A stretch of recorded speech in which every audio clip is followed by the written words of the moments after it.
అసలు ముఖ్యమంత్రి గారు ఏం మాట్లాడింది అలా మూసీ నది కంపు కంటే ముఖ్యమంత్రి గారి మాటల కంపు ఎక్కువైపోయి ఇలా మూసీ ప్రక్షాళన కంటే ముందు ముఖ్యమంత్రి గారి నోరు ప్రక్షాళన చేయాల్సిన అవసరం ఉంది. శాసనసభను ఆయన ఒక గాంధీ భవన్ గా ఒక సిఎల్పి మీటింగ్ లాగా మార్చారు. శాసనసభలో ప్రతిపక్షాలు అడిగిన ప్రశ్నలకు ప్రభుత్వం సమాధానం చెప్తుందా? విపక్షాల మీద అదే సొల్లువాగుడు. బయట మాట్లాడిందే, గాంధీ భవన్ లో మాట్లాడిందో, సిఎల్పి మీటింగ్ లో మాట్లాడిందే, పబ్లిక్ మీటింగ్ లో మాట్లాడిన సొల్లువాగుడే అసెంబ్లీలో వాగుతారా? దీనికోసమైనా అసెంబ్లీ సమావేశాలు పెట్టింది.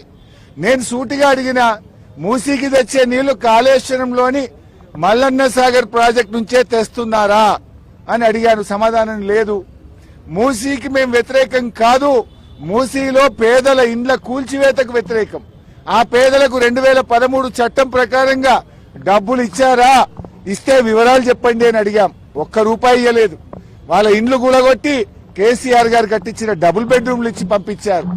మేమేమో బాధ్యతాయుతంగా పేదల పక్షాన, ప్రజల పక్షాన మేము మాట్లాడాం. మేం మాట్లాడితే అడ్డగోలుగా ముఖ్యమంత్రి గారు మాట్లాడినరు. మూసీ ప్రక్షాళనకు నడుం బిగించిందే బీఆర్ఎస్. 32 ఎస్టీపీలు కట్టింది బీఆర్ఎస్. మరో 39 ఎస్టీపీలు కట్టడానికి అమృత్ ప్రాజెక్టులో ప్రతిపాదనలు పంపిందే బీఆర్ఎస్. వాటి గురించి మేము మాట్లాడినాం. కానీ రేవంత్ రెడ్డి గారు ఎంతసేపు ఎదుటి వాళ్ళ మీద బాడీ షేమింగ్. నువ్వు పొడుగెక్కున్నావు, నువ్వు అద్దాలు పెట్టుకున్నావు, ఏం చిల్లర మాటలు. నువ్వు ముఖ్యమంత్రివా, ఏమన్నా స్ట్రీట్ రౌడీవా? స్ట్రీట్ రౌడీలు కూడా నీకంటే మంచిగా మాట్లాడతారు.